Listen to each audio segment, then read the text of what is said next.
Your QuickBooks connection is live. Now let's see exactly what happens to your payables, your receivables, and your invoices once the two systems are talking. Before anything flows, 3 settings have to be in place. Open settings, account settings, finance, payment integrations. First, the accounts payable account and the expense account. These 2 are stamped onto every bill Works creates in QuickBooks. And the webhook URL paired with the verifier token from your QuickBooks app. That pair is what lets QuickBooks tell Works when something has been paid. Second, the synchronization tab.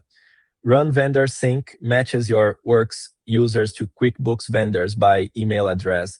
Every matched user gets the QuickBooks vendor ID written onto their profile automatically and their payment method set to QuickBooks. Third, org units.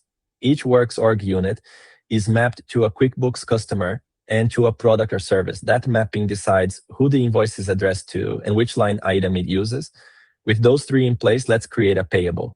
Go to Finance Payables and open the Payable Actions tab. Pick the vendor, set a due date, and click Generate Payables. Works gathers every delivered task for that vendor that hasn't been billed yet. Confirm the currency.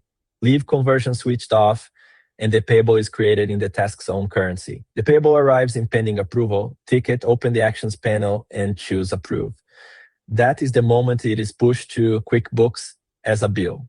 Update accounting sits right below it and resends a payable to QuickBooks whenever you need it to. Now switch to QuickBooks and open Expenses Bills.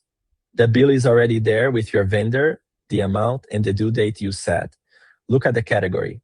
It is the expense account you mapped in Works. That is the mapping doing its job on every single bill. Open the vendor and you see both sides in one place. The bill Works created and the payment recorded against it.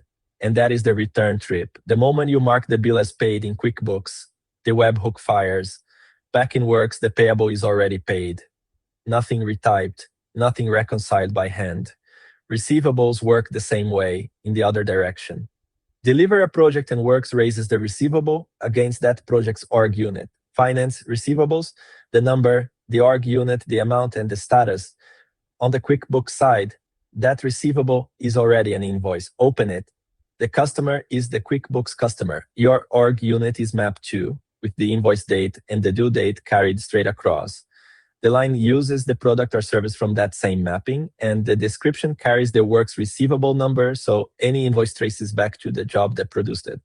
When your client pays, record the payment in QuickBooks, and the invoice is marked paid in full. And back in Works, the receivable is paid too, without anyone touching it. That is the whole loop. Works creates the documents, QuickBooks owns the money, and the paid status finds its way back on its own. More step-by-step guides at support.works.com.